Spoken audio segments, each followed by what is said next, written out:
أعوذ بالله من الشيطان الرجيم بسم الله الرحمن الرحيم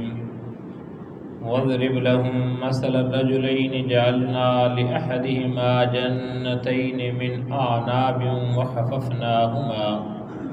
وحففناهما بنخل وجعلنا بينهما زرعا صدق الله مولانا العظيم وصدق رسوله النبي الكريم اللهم صل على محمد النبي الأمي وعلى آله وصحبه وسلم تسلیما۔ محترم سامعین ذی وقار، آپ کے سامنے قرآن مجید فرقان حمید میں سے سورہ کہف کے رکوع نمبر 5 کی پہلی آیت مبارکہ کی تلاوت کرنے کی سعادت حاصل کی ہے۔ محترم سامعین، اس رکوع کے اندر 2 اشخاص کا تذکرہ کیا گیا ہے۔ ان میں سے ایک وہ بندہ کہ جس کو اللہ کریم کی ذات نے بے شمار مال و دولت سے نوازا، اور پھر جب وہ اترایا، اس نے تکبر کیا تو اللہ نے اسے آزمائش کے اندر مبتلا کر دیا، اس کا مال سارا ختم کر دیا۔ اور دوسرا وہ شخص کہ جس کو اللہ نے مال میں کم رکھا، کس طریقے سے یہ سارا آپ واقعہ سنیں گے۔ اس کے اندر 3 باتیں ہیں۔ پہلی بات پچھلے رکوع کے اندر یہ چل رہی تھی کہ مشرکین مکہ نے کہا کہ یا رسول اللہ صلی اللہ علیہ وسلم، ہم آپ کے ساتھ بیٹھنا چاہتے ہیں، لیکن آپ کے ساتھ بلال اور عمار، یاسر یا خباب بن ارد جیسے غریب غربا لوگ جو موجود ہوتے ہیں تو ہم بیٹھ نہیں سکتے۔ آپ ان کو اگر محفل سے اٹھا دیں تو ہم آپ کے ساتھ بیٹھیں گے آپ کی محفل کے اندر۔ تو اب یہاں اس رکوع کے اندر پیچھے کیونکہ ان کا تذکرہ آیا تھا کہ اے میرا محبوب ایسے نہ کرنا، آپ ان کی طرف توجہ نہیں دینا، بلکہ ان یقین والوں کی طرف، ان ایمان والوں کی طرف توجہ دینا۔ اس کے اندر یہ بتایا جا رہا ہے کہ مال کامیابی کی دلیل نہیں ہے۔ بڑے بڑے مال والوں کو اللہ نے جب ان کا مال چھن گیا ہے، ان کے لٹ گیا، تو پھر ہاتھ ملتے جو ہے وہ دیکھا گیا ہے اس کے متعلق۔ اور ایک واقعہ اور احادیث کے اندر بیان کیا گیا ہے۔ بزرگ لکھتے ہیں کہ اس سے مراد یہ ہے کہ ایک والد تھا، اس کے 2 بیٹے تھے، اس کو اللہ نے بڑا مال و دولت دے رکھا تھا، اور اس نے اپنا مال جب اپنے اولاد کے اندر تقسیم کیا یا بعد میں انہیں تقسیم کیا تو دونوں بھائیوں کو حصہ وافر مقدار کے اندر ملا۔ تو ایک بھائی نے ایسا کیا کہ اس نے اللہ کے راستے کے اندر سارا مال اپنا خرچ کر دیا، اور دوسرا جو ہے اس نے ایسا کیا کہ اس مال کو اللہ کے راستے کے اندر خرچ نہیں کیا، اس کو اس نے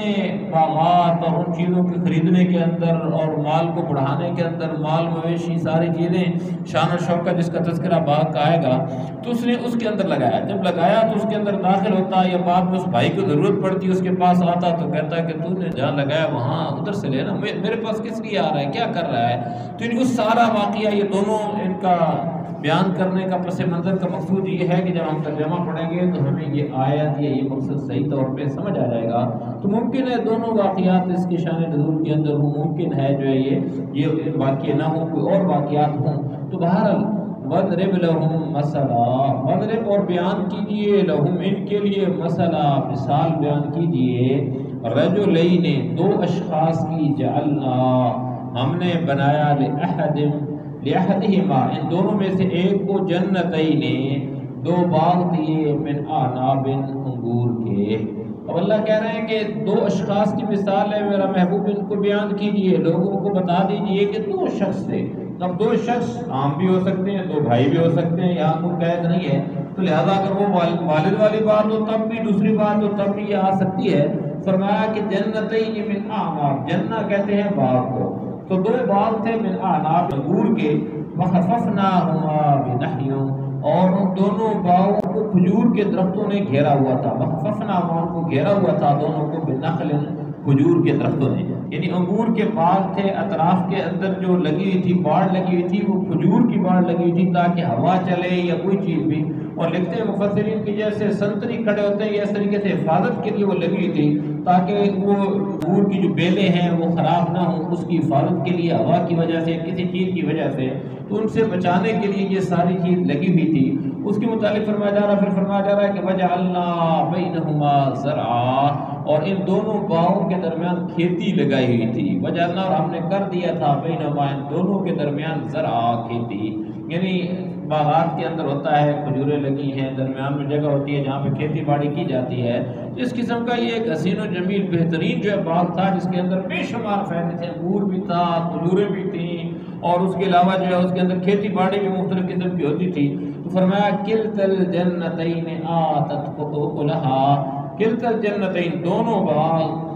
آتت اکلہا پورا پورا پھل دیتے تھے، اور ولم تظلم منہ شیئا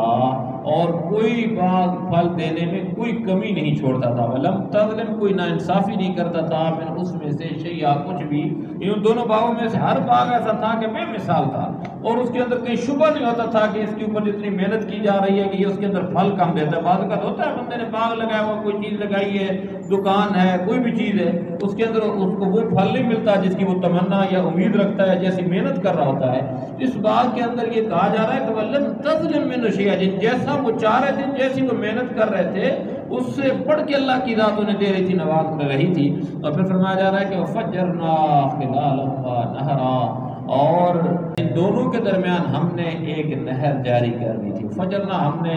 نکال دی تھی، خلالہما ان دونوں کے درمیان نہرا ایک نہر جاری کر دی۔ ایک باغ کے درمیان میں اگر پانی چل رہا ہو تو پھر کتنا حسین منظر ہوتا ہے، کتنا دل کو بھانے والا ہوتا ہے۔ وہ ایسا باغ تھا کہ جس میں ہر قسم کی چیزیں، ہر ایک چیز جو ہے مناسب جو ہے مقدار کے اندر تھی۔ وَكَانَ لَهُ ثَمَرٌ، اور اس شخص کو خوب دولت حاصل ہوئی، اس کے لیے خوب پھل ملا۔ یعنی اب خوب پھل سے مراد پھل لازم نہیں ہے کہ باغوں کا پھل ہو، اولاد کی صورت کے اندر اور باقی خوشیوں کی صورت کے اندر بے شمار اللہ نے اس کو پھل دیا۔ فقال لصاحبہ، اب بات آ گئی کہ جب مال آ گیا، جب حسن ہو تو نزاکت آ ہی جاتی ہے۔ اب جب اس بندے کے پاس مال آ گیا، اس نے دیکھا میرا باغ پھل پھول رہا ہے، اس کے اندر کوئی کمی کے شائبہ نہیں ہے، اور یہ ہوتا اسی وقت ہے کہ جب بندے کو یہ گمان ہو جائے، یقین ہو جائے کہ اب تو مجھے نقصان ہونے والا نہیں ہے، اب تو میں ہی یہ سب کچھ ہوں اور اس کائنات کے اندر کوئی نہیں۔ اس نے جب یہ چیز دیکھی، اس کے دل کے اندر یہ خیال پیدا ہوا، فقال، اس نے کہا لصاحبہ، اپنے ساتھی سے، وہو یحاورہ، اس سے مکالمہ کر رہا تھا یا گفتگو کر رہا تھا، جیسے بندے آپس میں کھڑے ہوتے ہیں، دوست آپس میں دونوں کھڑے گئے، اگر بھائی تھے یا دوست احباب تھے، جو بھی تھا، تو وہ یحاور اس سے گفتگو کر رہا تھا، کہنے لگا انا اکثر منک مالا، کہ میں تجھ سے مال میں زیادہ ہوں، اکثر کثرت میں ہوں، من کا تجھ سے مالا، مال کے اندر کہ مجھے مال بہت زیادہ ملا ہے، تیرے پاس مال نہیں ہے، اور وَعَزُّ نَفَرًا، اور دوسری بات کی کہ میرا جتھا بھی تم سے زیادہ مضبوط ہے، وَعَزُّ نَفَرًا، نفری بھی میرے پاس، افرادی قوت بھی میرے پاس زیادہ ہے۔ جس میں مفسرین لکھتے ہیں کہ اللہ نے اسے کثیر اولاد سے نوازا تھا، یا ظاہر ہے کہ جس کے پاس مال ہو، دولت ہو، تو لوگ اس کے قریب آ جاتے ہیں، اس کا ایسا ہوتا ہے کہ جتھے بن جاتے ہیں۔ تو اب اس نے یہ، اور یہی بات اگر آپ دیکھیں تو پھر جو قارون تھا اس نے بھی کہا تھا کہ دیکھو میرا، جن لوگوں نے دیکھا تھا کمزور ایمان والے تھے، ان کی دل للچانا شروع ہو گئے تھے کہ دیکھو کتنی بڑی یہ، اس کے پاس کتنا خزانہ ہے، کتنے اس کے پاس لوگ ہیں، کیسا لباس پہنا ہوا ہے۔ بعد میں جب اللہ نے غرق کیا تو اس پہ نادم ہوئے، اور جن لوگوں نے اپنے آپ کو کنٹرول کیا تھا، قابو میں رکھا تھا، اس بات پہ کہ شکر ہے کہ ہم نے ایسا نہیں کیا تھا۔ بہرحال یہاں پہ یہ بندہ یہ بات کرنے لگا، اور یہاں کچھ مفسرین نے لکھا ہے کہ یہ اس کا وہ بھائی تھا، جب اسے ضرورت پڑی تو اس کے پاس آیا تو اس نے اس وقت اسے کہا کہ بھائی تجھے میں نے نہیں سمجھایا تھا کہ تو جو ہے اپنا مال جو ہے اللہ کے راستے کے اندر خرچ کر رہا ہے، اور یہ جو ہے ادھر اپنا لگا، تو باغ بنا، تو فلاں کام کر، ایسی انویسٹمنٹ کر جو تجھے فائدہ دے گی، کل مستقبل میں تیرے کام آئے گی، تو نے ایسا کیوں نہیں کیا؟ دیکھنا اب میرے پاس کتنا مال ہو گیا ہے۔ یعنی اس نے یہ بات اس انداز کے اندر کی کہ میرے پاس مال کتنا ہے، یہ ساری دیکھ لے، شان و شوکت میری دیکھ لے، تو یہ دونوں باتیں ہو سکتی ہیں بھائی۔ وَدَخَلَ جَنَّتَهُ وَهُوَ ظَالِمٌ لِنَفْسِهِ،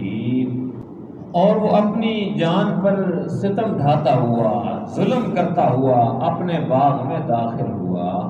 وَدَخَلَ، اور داخل ہوا، جنتہ، اپنے باغ میں، وَهُوَ، اور وہ ظالم ناانصافی کر رہا تھا، لنفسه، اپنی جان کے ساتھ، اپنے آپ کے ساتھ ناانصافی کر رہا تھا، ظلم کر رہا تھا۔ ظلم اب انصاف کا تقاضا یہ تھا کہ جس اللہ نے دیا اس کا شکر ادا کرتا، اس کا شکر ادا نہیں کر رہا، اس کے اوپر اطراء ہے، تکبر کر رہا ہے۔ تو قال ما اظن ان تبید هذه ابدا،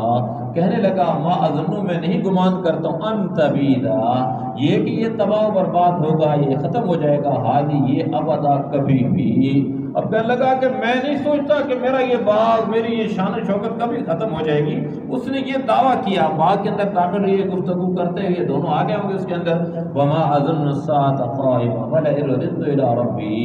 اور وما اظن الساعۃ، اور میرا خیال یہ ہے کہ قیامت کبھی نہیں آئے گی، وما اظن الساعۃ قائمہ، کہ قیامت کبھی قائم ہونے والی نہیں ہے۔ اس نے کہا پہلی بات یہ ہے کہ قیامت قائم ہی ہونے، میرا گمان یہ ہے کہ قیامت قائم ہی نہیں ہونے والی ہے، یہ شان و شوکت رہے گی دنیا کے اندر، یہ ساری چیزیں میں یہاں ہی رہوں گا۔ وَلَئِن رُدِدتُّ إِلَىٰ رَبِّي، اور کہنے لگا اگر کبھی مجھے اپنے رب کے پاس واپس بھیجا بھی گیا، وَلَئِن، اور اگر رُدِدتُّ لوٹایا گیا، إِلَىٰ طرف ربی، میرے رب کی طرف۔ اب دوسری بات کر رہا ہے، پہلی بات یہ کہہ رہا ہے کہ قیامت نے قائم ہی نہیں ہونا ہے، اگر قیامت قائم ہو گئی، میں اپنے رب کے پاس چلا گیا، تو اب وہ کہنے لگا کہ لَأَجِدَنَّ خَيْرًا مِنْهَا مُنْقَلَبًا، تو کہنے لگا لَأَجِدَنَّ، البتہ میں پاؤں گا، خیرن بہتر منہا، اس سے منقلبا، یعنی اس سے بہتر جگہ اس کے بدلے کے اندر مجھے مل جائے گی۔ اب دنیا کے اندر بعض اوقات پیچھے گزر بھی چکا ہے سورہ یونس کے اندر اور دیگر مقامات کے اندر، کہ لوگ یہ سمجھتے ہیں کہ دنیا کے اندر مال و دولت کا زیادہ مل جانا یہ اللہ کی رضا کا باعث ہے، لیکن ایسی بات نہیں ہے۔ مال و دولت تو فرعون کو بھی اللہ نے دیا تھا، قارون کو بھی اللہ نے دیا تھا، نمرود کو بھی اللہ دیا تھا، یہ کوئی رضا کا باعث تو نہیں تھا۔ اسی طریقے سے ابو جہل کو یا مشرکین مکہ نبی پاک صلی اللہ علیہ وسلم کے مقابلے کے اندر جو لوگ تھے جو نیست و نابود ہو گئے، ان کے پاس بھی مال و دولت زیادہ تھا، لہذا مال و دولت کا زیادہ ہونا یہ کامیابی کی یا اللہ کی رضا کی دلیل نہیں ہے۔ ایمان کا ہونا یہ کامیابی کی، اگر ایمان کے ساتھ مال و دولت ہے تو اس کے اندر کوئی حرج نہیں، وہ ایک بہترین بات ہے۔ لیکن یہاں یہ بات کی جا رہی ہے کہ اس بندے نے یہ کہا کہ خیرا منہا منقلبا، اس سے بہتر اللہ، کیونکہ اس کی وجہ یہ وہ یہ سوچ رہا تھا کہ جب دنیا میں اللہ نے مجھے زیادہ دیا ہے تو آخرت کے اندر بھی اللہ کی ذات مجھے زیادہ دے گی۔ اس کے مطابق قال له صاحبه، کہا اس سے اس کے دوست نے یا اس کے ساتھی نے اس سے کہا، وہ یحاورہ، وہ اس سے گفتگو کر رہا تھا، مکالمہ کر رہے ہیں، آپس میں گفتگو ان کی چل رہی تھی، تو باتیں کرتے ہی اس نے اس سے کہا اکفرت بالذی خلقک، کیا تو نے انکار کیا ہے بالذی، اس چیز کا، خلقک من تراب، اس کا کہ جس نے تجھے مٹی سے پیدا کیا، تو اللہ کا انکار کر رہا ہے، اللہ نے تجھے دیا، اللہ کا شکر ادا کرنا چاہیے، تو اللہ کا انکار کر رہا ہے، اس کا جو ہے تکفیر کر رہا ہے۔ اس نے تجھے مٹی سے پیدا کیا، ثم من نطفہ، پھر نطفے سے پیدا کیا، ثم سواک رجلا، پھر تمہیں ایک بھلا چنگا انسان بنا دیا، یعنی چلتا پھرتا یہ شان و شوکت والا بچہ جب ہوتا ہے یا خون کا لوتھڑا ہوتا ہے اس وقت کچھ اور کیفیت ہوتی ہے، پھر جب بندہ نوجوانی کے اندر آتا ہے، اب اس کی عمر شاید وہ اس لیول کی ہوگی، تو کہا کہ بھلا چنگا انسان تجھے اللہ نے بنا دیا، ابھی تو اس کو بھول گیا کہ اللہ تجھے بنا رہا ہے، اللہ کر رہا ہے۔ اس کے متعلق تو مفسرین دیکھتے ہیں کہ دونوں ایمان والے تھے، ایسی بات نہیں کہ دونوں کافر تھے، بھئی اس سے لگتا یہ ہے کہ دونوں تھے، لیکن اس نے جب مادیت کے اوپر بھروسہ کیا تو اللہ کو بھول بیٹھا، بھولنے کی وجہ سے وہ اس حد تک پہنچ گیا کہ کفر کو اس نے اختیار کر لیا، لیکن حقیقت کے اندر وہ کافر نہیں تھا، حقیقت کے اندر دونوں بھائی تھے یا دونوں دوست تھے، آپس میں ایمان والے تھے، لیکن ایک نے اللہ کے ساتھ تعلق مضبوط کیا، ایک نے مادیت کے اوپر بھروسہ کیا، آگے بات آ رہی ہے، تو اس وجہ سے اس کے متعلق کہا کہ کفرت، تو انکار کر رہا ہے، تو کفر کر رہا ہے بالذی، اس کے ساتھ جس نے تجھے مٹی سے پیدا کیا، پھر نطفے سے پیدا کیا، پھر ایک بھلا چنگا انسان بنا دیا، لیکنہ اللہ ربی ولا اشرک بربی احدا، لیکن جہاں تک میرا تعلق ہے میں تو یہ عقیدہ رکھتا ہوں کہ هو اللہ ربی، کہ اللہ میرا پروردگار ہے، ولا اشرک، اور میں نہیں شرک کرتا ہوں بربی، اپنے رب کے ساتھ احدا،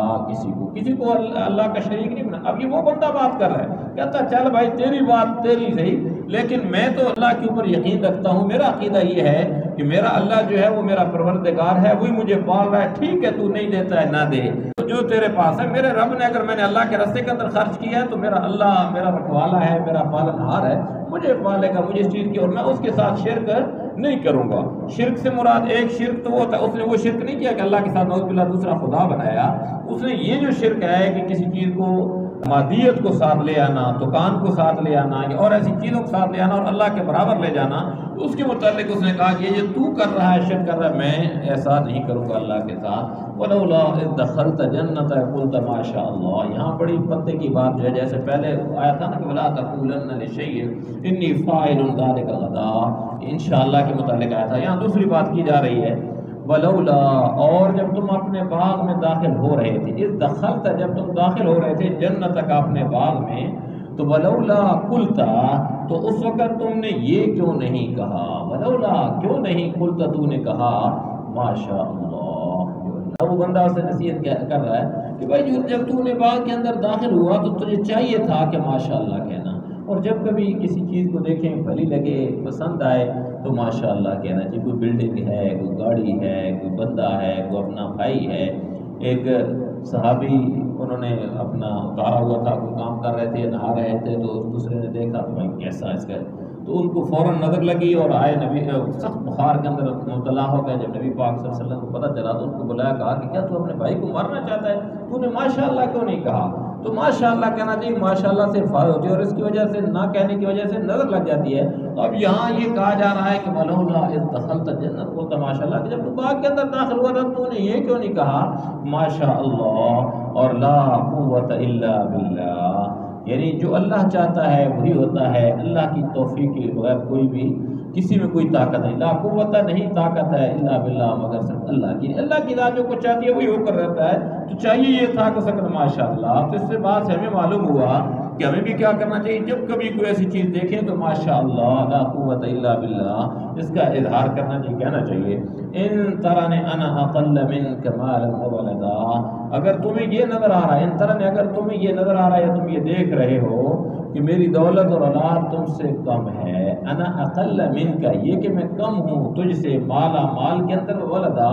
اور اولاد کے اندر تجھ سے کم ہوں، فاسا ربی، اب یہ دوست تھا اس کا یا بھائی تھا، اسے نصیحتیں کر رہا، سمجھا رہا بھائی ایسی باتیں، فاسا ربی، اب یہ اسے کہہ رہا ہے فاسا پس مجھے امید ہے اپنے رب سے،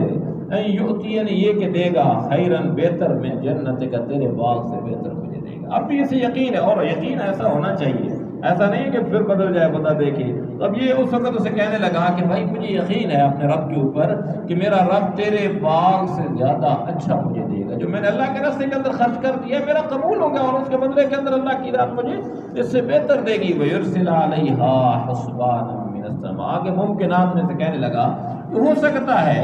ایسا ہو سکتا ہے وَيُرْسِلَ بھیج دے عَلَيْهَا اس کے اوپر حُسْبَانًا، یعنی کوئی آسمانی من السماء آسمان سے کوئی آفت بھیج دے، حسبانہ حساب کرنے والی کوئی چیز اللہ بھیج دے، یہ جو تو اللہ کے نا شکریہ کر رہا ہے اس کی وجہ سے کہیں ایسا نہ ہو جائے کہ اللہ کی ذات جو ہے اس باغ پر کوئی آسمانی آفت بھیج دے، فتصبح صعیدا زلقا، جس سے وہ چکنے میدان میں تبدیل ہو کر رہ جائے، فتصبح بس ہو جائے صعیدا زلقا، ایک بالکل چٹیل میدان ہو جائے جس کے اندر کوئی چیز نہ ہو۔ اب وہ یہ کہنے لگا کہ میں ممکنات میں سے ہے کہ ایسا کہیں ہو جائے، تو لہذا تو اللہ کا خوف کر، اس چیز سے بچ۔ اب یہ اس نے بات کی، بعد میں کچھ وقت گزرا ہوگا، او یصبح ماؤها غورا فلن تستطیع له طلبا، ایک بات اس نے یہ کی اور دوسری کی، او یصبح یا اس کا ماؤها اس کا پانی غورا نیچے اتر جائے، یصبح ہو جائے یعنی اس کا پانی نیچے اتر جائے۔ اب ظاہر ہے کہ جو باغ ہے اس کے اندر پانی ختم ہو جائے، خشک ہو جائے، وہ جو نہریں چل رہی ہیں وہ نہریں ختم ہو جائیں، فلن تستطیع له طلبا، پھر تم اسے تلاش بھی نہ کر سکو، طاقت استطاعت نہ رکھو، طلبا اس کو لانے کی، یعنی وہاں سے نکال کے لانے کی طاقت بھی تمہارے اندر اللہ ختم کر دے تو پھر کیا کرو گے؟ اب یہ دونوں ممکنات کی بات اسے کر رہا ہے۔ وَأُحِيطَ بِثَمَرِهِ فَأَصْبَحَ يُقَلِّبُ كَفَّيْهِ عَلَىٰ مَا أَنفَقَ فِيهِ، اور پھر ہوا یہ کہ اس کی ساری دولت عذاب کے گھیرے میں آ گئی، وَأُحِيطَ اور گھیر لیا گیا، بثمرہ اس کے سارا جتنا مال و دولت تھا اس کو اللہ نے گھیر لیا، وحیط بثمرہ فاصبح یقلب کفیہ، اور فاصبح ہو گیا یقلب الٹنے پلٹنے والا کفیہ اپنی ہتھیلیوں کو، یعنی اور صبح ہوئی تو اس حالت میں کہ اس نے باغ پر جو کچھ خرچ کیا تھا وہ اس پر ہاتھ ملتا رہ گیا، یقلب کا معنی الٹ پلٹ ہونا، یعنی ہاتھوں کو ایسے الٹ پلٹ کر رہا تھا کہ یہ کیا ہو گیا، کفی ہتھیلیوں کو، علاوہ انفق اس کے اوپر کہ جو اس نے خرچ کیا تھا، فیہا اس میں یعنی باغ میں اس نے جو خرچ کیا تھا اس کے اوپر، صبح کے وقت جب صبح ہوئی اس نے دیکھا، رات کو اللہ نے یہ عذاب بھیجا ہوگا کہ صبح دیکھا اوہ یہ تو چٹیل میدان بن چکا ہے، اس کے اندر تو کچھ بھی نہیں ہے، اس کو اب ہاتھ ملتا ہے وہ رہ گیا، فرمایا بھئی خاویۃ علی عروشہا، اور وہ جبکہ اس کا باغ اپنی ٹینیوں پر گرا پڑا تھا، خاویہ گرا پڑا تھا، علی عروشہا اپنی ٹینیوں کے اوپر، انگور کی بیلیں تھیں وہ نیچے تھیں، اس کے اوپر باغ سارا گرا پڑا تھا، وَيَقُولُ يَا لَيْتَنِي لَمْ أُشْرِكْ بِرَبِّي أَحَدًا، اور وہ کہہ رہا تھا یا لیتنی کاش میں نے اپنے رب کے ساتھ کسی کو شریک نہ مانا ہوتا،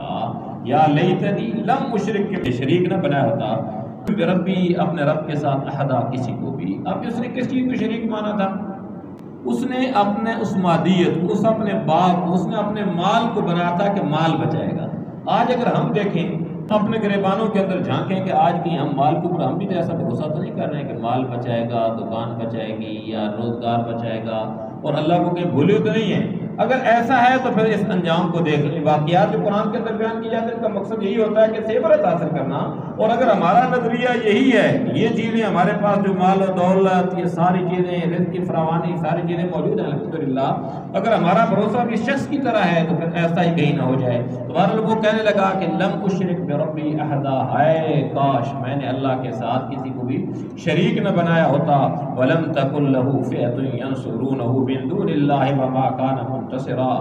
اور اسے کوئی ایسا جتھا میسر نہ آیا. ولم تکن، اور نہیں ہوا، لہو اس کے لیے، فئہ کہتے ہیں جماعت کو، جتھے کو. اس کے لیے کوئی ایسا جتھا نہیں ہوا، کوئی گروہ نہیں ہوا، کوئی ایسی جماعت نہیں ہوئی ینصرونہ کہ وہ مدد کرتی اس کی، من دون اللہ، اللہ کے ما سوا، یعنی اللہ کو چھوڑ کے کوئی اس کی اور مدد کرتا. تو ایسا اس کو پھر کوئی نظر نہیں آیا جو پہلے دعوے کر رہا تھا کہ میرا جتھا وعز و نفرا، میری جو بڑی جو نفری ہے، بڑی تعداد ہے، مال ہے. اب اسے کوئی چیز نظر نہیں آئی. وما کان منتصرا،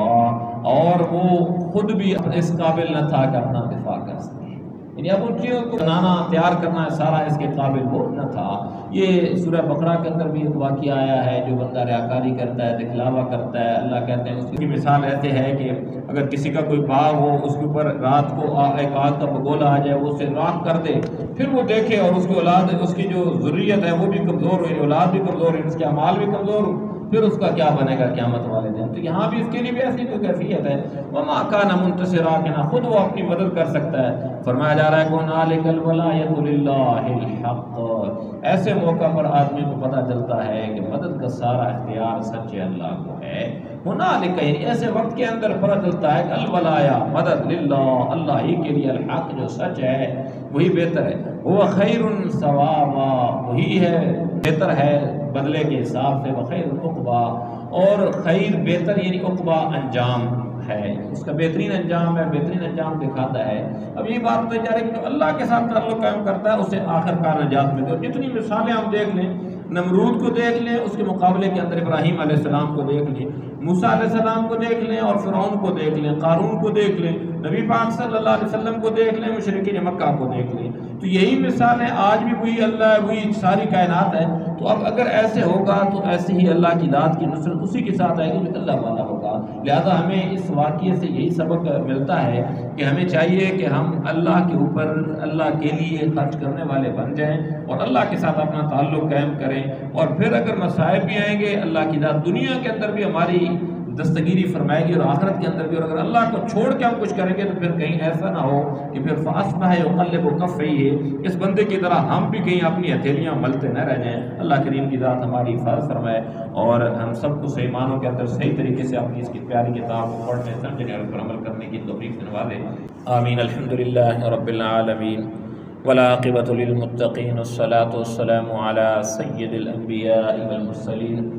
ربنا آتنا في الدنيا حسنة وفي الآخرة حسنة وقنا عذاب النار. یا الہ العالمین، ہم سب کا بیٹھنا قبول و منظور فرما لے. یا اللہ جو کچھ پڑھا سنا گیا، اللہ اس سب کو ہم سب کے حق کے اندر خیر و برکت کا ذریعہ بنا دے. یا اللہ اس بابرکت محفل کی وجہ سے ہم سب کے اوپر، ہم سب کے گھر بار، مال، اولاد، تمام نعمتوں کے اندر تو خیر و برکت ڈال دے.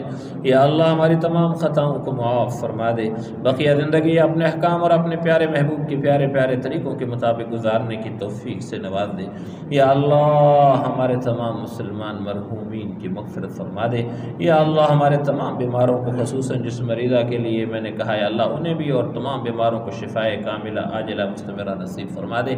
یا الہ العالمین، ہم سب کی ہر قسم کی چھوٹی بڑی ظاہری پوشیدہ جسمانی روحانی تمام پریشانیوں کو یا اللہ تو دور فرما دے. عافیت والا معاملہ نازل فرما دے. یا اللہ ہماری پوری زندگی کے اندر خیر و برکت ڈال دے. یا اللہ ہم سب کے دلوں کے اندر جو نیک و جائز تمنائیں، مرادیں، حاجتیں، اللہ ان کو تو اپنے غیب کے خزانوں سے پورا فرما دے. یا الہ العالمین، ہم سب کے اوپر تو اپنا خصوصی اور مزید رحم و کرم والا معاملہ نازل فرما.